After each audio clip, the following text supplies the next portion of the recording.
आज हम NMMS के सेट के क्वेश्चन करेंगे। ये मॉडल पेपर 2023 है। इसका ये पार्ट बी हम कर रहे हैं, पार्ट ए हम पहले कर चुके हैं। अब हम पहले साइंस के क्वेश्चन करेंगे। तो सबसे पहले है, निम्न फसल में से किसकी जड़ों की ग्रंथियों में राइजोबियम जीवाणु पाए जाते हैं? तो ऐसी कौन सी ग्रंथियां जिसमें राइजोबियम जीवाणु पाए जाते हैं फसल की? तो इसका आंसर होएगा फलीदार फसल, ए फलीदार फसल। ठीक है। दूसरा क्वेश्चन हम करेंगे, वर्षा ऋतु में बोई जाने वाली फसल क्या कहलाती है? तो वर्षा ऋतु में बोई जाने वाली फसल कहलाती है खरीफ की फसल। ए आंसर इसका सही होगा। वर्षा ऋतु में बोई जाने वाली फसल कहलाती है खरीफ की फसल। अब आगे हम क्वेश्चन करते हैं, यदि दो बल किसी वस्तु पर विपरीत दिशा में कार्य करते हैं, यदि दो बल किसी वस्तु पर विपरीत दिशाओं में कार्य करते हैं, तो इसका आंसर क्या होगा? आंसर सी होगा, दो बलों का अंतर। आंसर इसका हमें ये रहा सी, दो बलों का अंतर। आंसर सी इसका सही है, दो बलों का अंतर। पत्ते या फल जमीन पर किस कारण गिरते हैं? तो पत्ते या फल जमीन पर किस कारण गिरते हैं? तो इसका ये सबसे इजी सा है, गुरुत्वाकर्षण बल। यदि गुरुत्वाकर्षण बल होता है तभी कोई चीज नीचे गिरती है, तो ये होगा गुरुत्वाकर्षण बल की वजह से नीचे गिरते हैं। अगला है, प्रति एकांक क्षेत्रफल पर कार्य करने वाले बल को क्या कहते हैं? कार्य करने वाले बल को क्या कहते हैं? तो उसे कहते हैं दाब। आंसर डी इसका सही होगा, दाब। अब है, मलेरिया किसके कारण होता है? मलेरिया किसके कारण होता है? तो होगा प्रोटोजोआ। ए आंसर इसका सही है, प्रोटोजोआ।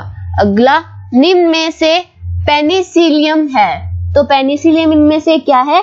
एक जीवाणु है। तो इसका आंसर सी एकदम सही हो जाएगा, जीवाणु है। अब आगे, धातुओं का वह गुण जिसके द्वारा उन्हें पीटकर पतली चादर में बदला जा सकता है, तो ये इसका आंसर होएगा आघात वर्धनीयता। ए इसका आंसर सही हो जाएगा। वह धातु जिसे चाकू से काटा जा सकता है, तो ऐसी कौन सी धातु है जिसे चाकू से काटा जा सकता है? वो है सोडियम और पोटेशियम। ठीक है। कीट और कीड़ों को दूर भगाने के लिए इस्तेमाल की जाने वाली नेफ्थलीन बोल प्राप्त होती है। तो जो नेफ्थलीन बोल है वो प्राप्त होती है तारकोल से। आंसर डी हमारा सही हो जाएगा, तारकोल से। ठीक है। अब है, निम्नलिखित में से कौन सा ज्वलनशील है? तो ज्वलनशील इनमें से लोहे की कील नहीं, पत्थर के टुकड़े नहीं, कांच भी नहीं, तो आंसर हो जाएगा कागज ज्वलनशील है। अब न्यूनतम तापमान जिस पर कोई पदार्थ आग पकड़ता है उसे क्या कहते हैं? तो उसे कहते हैं ज्वलन तापमान। ठीक है। निम्नलिखित में से कौन सा फाइबर प्राकृतिक बहुलक है? तो जो कपास है वो प्राकृतिक बहुलक है, कपास आंसर इसका सही हो जाएगा। मुर्गी का अंडा है, मुर्गी का अंडा इनमें से क्या है? एकल कोशिका है। इसका आंसर बी सही हो जाएगा, एकल कोशिका। CNG है, CNG है क्या है? स्वच्छ ईंधन। CNG एक स्वच्छ ईंधन है। ताजमहल किससे प्रभावित हो रहा है? तो ताजमहल जो है वो वायु प्रदूषण से प्रभावित हो रहा है। लोहे पर जंग लगने से बचाने के लिए उस पर परत चढ़ाई जाती है, तो किसकी परत चढ़ाई जाती है? उस परत को हम क्या कहते हैं? जिंक की परत चढ़ाई जाती है। इसका अगर सूत्र देखें तो Zn। ठीक है, Zn जिंक, मतलब इसका जो केमिस्ट्री में पढ़ते हैं इसको Zn करके भी कई बार दे देते हैं, तो इसको Zn इसका सूत्र माना जाएगा। अब बिजली का लैंप किसके कारण जलता है? तो बिजली का जो लैंप है वो ताप प्रभाव के कारण जलता है। ठीक है।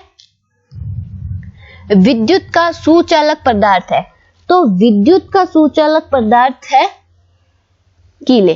ठीक है। पृथ्वी का झुकना किसके लिए उत्तरदायी है? पृथ्वी का झुकना किसके लिए उत्तरदायी है? ऋतु परिवर्तन। ऋतु परिवर्तन। आंतरिक निषेचन नहीं होता है। आंतरिक निषेचन नहीं किसमें नहीं होता है? मछली। इसका आंसर हो जाएगा मछली।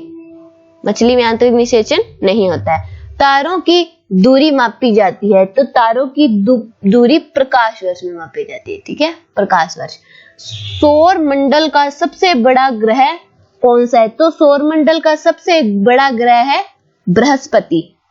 सौर मंडल का सबसे बड़ा ग्रह, ये इंपॉर्टेंट है, तो ये है बृहस्पति। ठीक है, वे प्रजातियां जो विलुप्त होने पर कगार पर है, विलुप्त होने की कगार पर है, वो कौन सी है? तो वो है संकटग्रस्त प्रजातियां। प्रकृति में अक्षय प्राकृतिक संसाधन है, तो प्रकृति में अक्षय प्राकृतिक संसाधन है एसिड। बी आंसर इसका सही हो जाएगा। पेड़ पौधों में पत्ती के हरे रंग का कारण है, तो पेड़ पौधों में पत्ती के हरे रंग का कारण है क्लोरोफिल वर्णक। ए आंसर इसका सही हो जाएगा। निम्न में से प्राकृतिक सूचक है, तो प्राकृतिक सूचक है एक हल्दी। हल्दी प्राकृतिक सूचक है। सजीवों में शरीर से अपशिष्ट पदार्थों को बाहर निकालना कहलाता है, क्या कहलाता है? उत्सर्जन। बल का मात्रक, तो बल का मात्रक है न्यूटन। आकृति में व्यक्त किया जाता है, आकृति में किसको व्यक्त किया जाता है? हर्ट्ज को। बी आंसर इसका सही हो जाएगा। हवा में उच्चतम प्रतिशत में होता है, तो हवा में उच्चतम प्रतिशत में होता है नाइट्रोजन।